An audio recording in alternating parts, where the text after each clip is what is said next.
दोस्तों, हम इस वीडियो में आपको संविधान सभा के बारे में बता रहे हैं कि संविधान सभा का पूरा निचोड़ है और हर कंपटीशन एग्जाम में प्रश्न पूछे जाते हैं। ध्यान से पढ़िए, ठीक है। तो पहला टॉपिक है प्रेम बिहारी रायजादा। प्रेम बिहारी रायजादा ने भारतीय संविधान को हाथ से लिखा था। प्रेम बिहारी रायजादा ने भारतीय संविधान को किससे लिखा था? हाथ से लिखा था। समझ में आया। दूसरा टॉपिक है कि डॉक्टर भीमराव अंबेडकर ने संविधान का प्रारूप तैयार किए थे। ठीक है, संविधान का प्रारूप किसने तैयार किया था? डॉक्टर भीमराव अंबेडकर ने तैयार किए थे। अगला टॉपिक है कि डॉक्टर भीमराव अंबेडकर को भारतीय संविधान का जनक कहा जाता है। ठीक है, भारतीय संविधान का जनक किसे कहा जाता है? डॉक्टर भीमराव अंबेडकर को। अगला टॉपिक है कि नंदलाल बोस ने संविधान सभा पर चित्रकारी किए थे। ठीक है, नंदलाल बोस ने संविधान सभा पर चित्रकारी किए थे। इसमें प्रश्न पूछा जा सकता है कि संविधान सभा पर चित्रकारी किसने किया था? नंदलाल बोस ने। ठीक है, अगला टॉपिक है संविधान सभा यानी कि संविधान को मूल रूप से किस भाषा में लिखा गया था? अंग्रेजी भाषा में लिखा गया था। संविधान को मूल रूप से अंग्रेजी भाषा में लिखा गया था। अगला टॉपिक है मूल संविधान को संसद के केंद्रीय कक्ष में रखा गया है। ठीक है, प्रश्न इसमें पूछा जा सकता है कि मूल संविधान को किस कक्ष में रखा गया है? तो संसद के केंद्रीय कक्ष में रखा गया है। समझ में आया। एक एक टॉपिक इंपॉर्टेंट है। अगला है कि संविधान सभा की पहली बैठक 9 दिसंबर 1946 ईस्वी को हुआ और इसका अस्थायी अध्यक्ष डॉक्टर सच्चिदानंद सिन्हा थे। ठीक है, डॉक्टर सच्चिदानंद सिन्हा थे। इसमें प्रश्न पूछा जा सकता है कि संविधान सभा की प्रथम बैठक कब हुई? 9 दिसंबर 1946 ईस्वी को हुई। तो इसमें और प्रश्न भी पूछा जा सकता है कि संविधान सभा की पहली बैठक में किसको अस्थायी अध्यक्ष बनाया गया था? डॉक्टर सच्चिदानंद सिन्हा को बनाया गया था। ठीक है, अगला टॉपिक है भैया संविधान सभा की दूसरी बैठक। संविधान सभा की दूसरी बैठक जो है 11 दिसंबर 1946 ईस्वी को हुआ और इसका अस्थायी अध्यक्ष डॉक्टर राजेंद्र प्रसाद थे। इसमें प्रश्न पूछा जा सकता है कि संविधान सभा की दूसरी बैठक कब हुई? 11 दिसंबर 1946 ईस्वी को हुई। लेकिन इसमें यह भी प्रश्न पूछा जा सकता है कि संविधान सभा की दूसरी बैठक में अस्थायी अध्यक्ष किसे चुना गया था?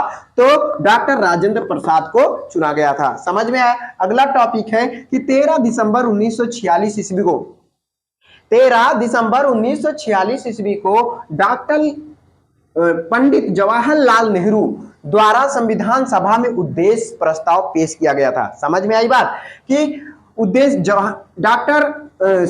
जवाहरलाल नेहरू के द्वारा संविधान सभा में उद्देश्य प्रस्ताव कब पेश किया गया था? प्रश्न पूछा जा सकता है कि 13 दिसंबर 1946 ईस्वी को। समझ में आया।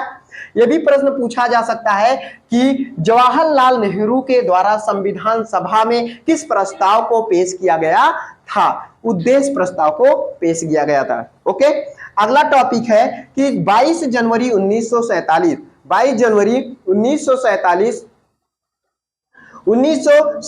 को संविधान सभा ने उद्देश्य प्रस्ताव को स्वीकार कर लिया था। ठीक है, अब देखो संविधान सभा ने कह रहा है कि संविधान सभा ने उद्देश्य प्रस्ताव को कब स्वीकार कर लिया था? यह प्रश्न पूछा जा सकता है 22 जनवरी 1947 को। ठीक है, अगला टॉपिक है संविधान सभा की अंतिम बैठक। संविधान सभा की अंतिम बैठक 24 जनवरी 1950 ईस्वी को हुई। इसमें प्रश्न यह पूछा जा सकता है कि संविधान सभा की अंतिम बैठक कब हुई?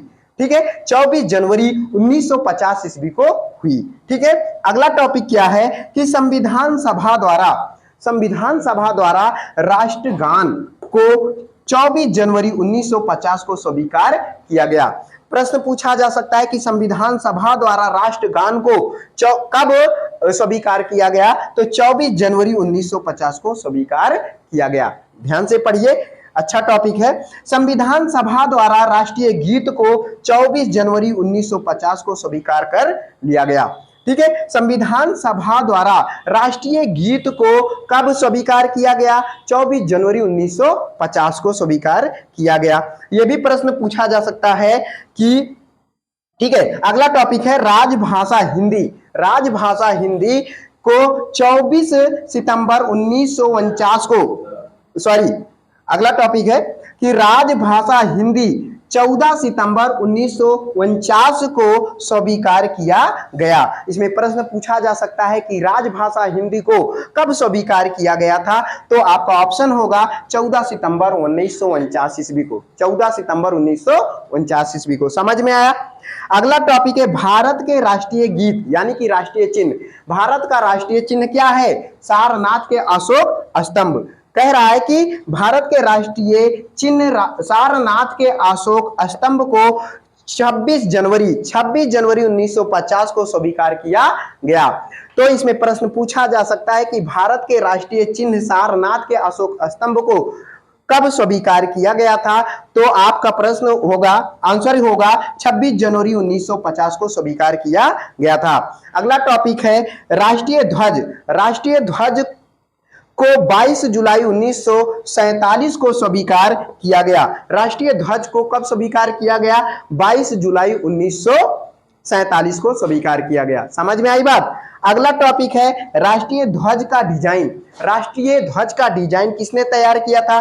पिंगली वकैया ने तैयार किया था। राष्ट्रीय ध्वज का डिजाइन पिंगली वकैया के द्वारा तैयार किया गया था। तो अगला टॉपिक भैया कि संविधान सभा के संवैधानिक सलाहकार कौन थे? संविधान सभा के संवैधानिक सलाहकार क्या है? बी.एन. राव। क्या है? बी.एन. राव, यानी कि उनका नाम था बेनेगल नरसिंह राव। बेनेगल नरसिंह राव के द्वारा स्वीकार किया गया था। ध्यान से पढ़िए और टॉपिक अच्छा है, हर कंपटीशन में एग्जाम में पूछे जाते हैं। वीडियो अच्छी लगी हो तो ज्यादा से ज्यादा वीडियो को शेयर कीजिए और नए लोग जो है चैनल को सब्सक्राइब कीजिए, ठीक है, और एक कमेंट करके सपोर्ट कीजिए।